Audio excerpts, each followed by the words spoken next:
Antarctica दुनिया का 5वां सबसे बड़ा महाद्वीप है।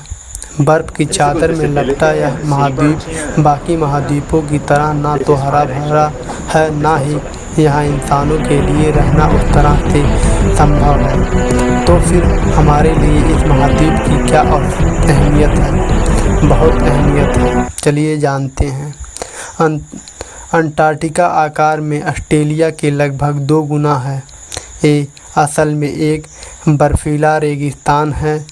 इस महाद्वीप का 98% हिस्सा 1.9 किलोमीटर यानी 6200 फीट मोटी बर्फ की चादर से ढका हुआ है। पृथ्वी पर जितने बर्फ हैं उसका 90% हिस्सा सिर्फ 2 स्थानों पर मिलता है। पहला ग्रीनलैंड, दूसरा अंटार्कटिका में।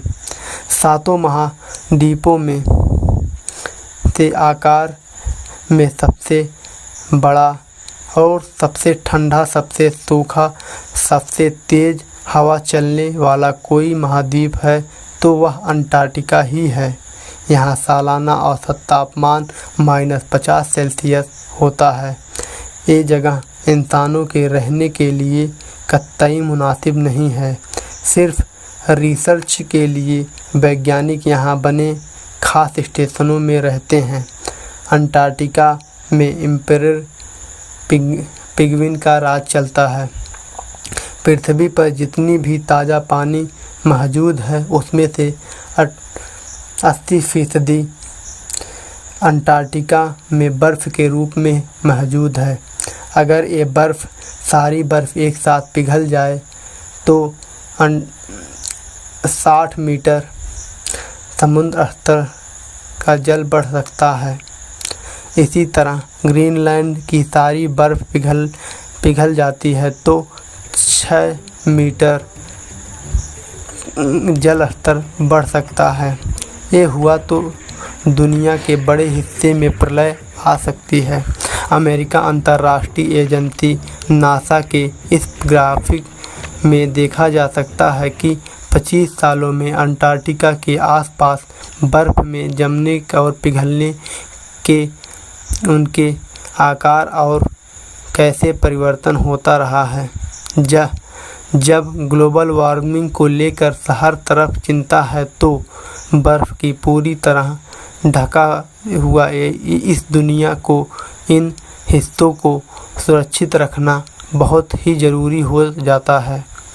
वहाँ का तापमान बढ़ेगा तो बर्फ़ पिघलेगी और उसका पिघलने का मतलब ही है तापमान बढ़ना।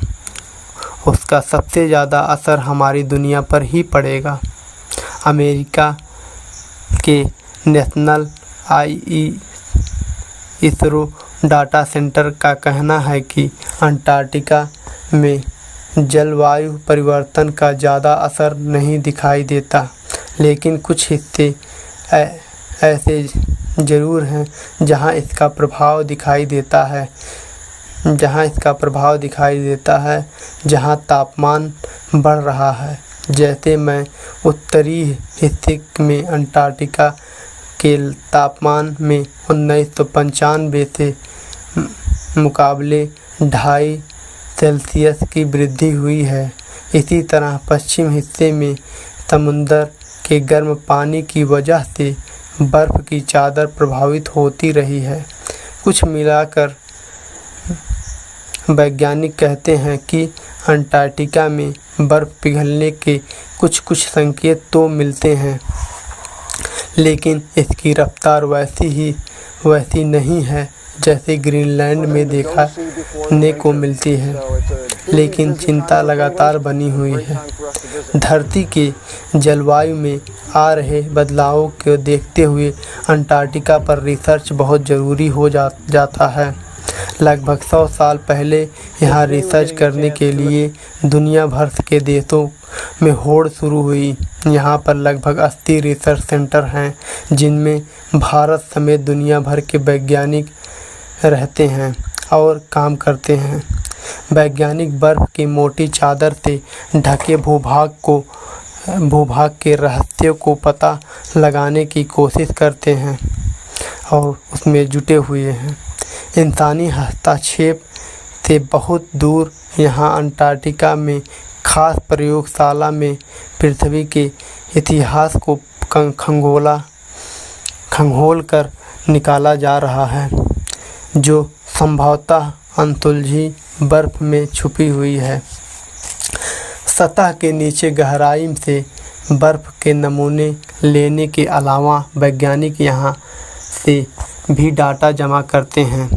वैज्ञानिक यहाँ आसमान से भी डाटा इकट्ठा करते हैं। वे बैलून छोड़कर डाटा इकट्ठा करते हैं। चूँकि यहाँ का इकोसिस्टम बहुत संवेदनशील है, इसलिए जलवायु परिवर्तन और उसके प्रभावों का यहाँ सटीक जायज़ा लिया जा सकता है।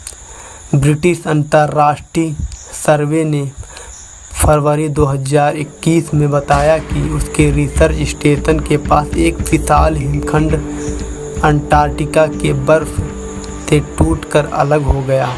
इसका आकार 1270 वर्ग किलोमीटर है, यानी क्षेत्रफल में दिल्ली से थोड़ा ही छोटा होगा। अंटार्कटिका से हिमखंडों के टूटकर गिरना कोई नई बात नहीं है, लेकिन जलवायु परिवर्तन तेज हो सकती है। इसीलिए अंतर्राष्ट्रीय रिसर्च स्टेशन एंड अंटार्कटिका पर रिसर्च करना चाहिए और उसको समझना बहुत ही ज़रूरी हो जाता है, इस महाद्वीप के लिए भी, इस दुनिया के लिए भी। अगर हमारी धरती के तापमान यूं ही बढ़ता रहा तो एक दिन ऐसा भी आ सकता है ग्रीनलैंड और अंटार्कटिका में बर्फ़ ही ना रहे, बर्फ़ की चादर गायब ही हो जाए। इसीलिए जलवायु परिवर्तन को रोकना बहुत ही ज़रूरी है। और दोस्तों, वीडियो कैसा लगा हमें ज़रूर बताइए।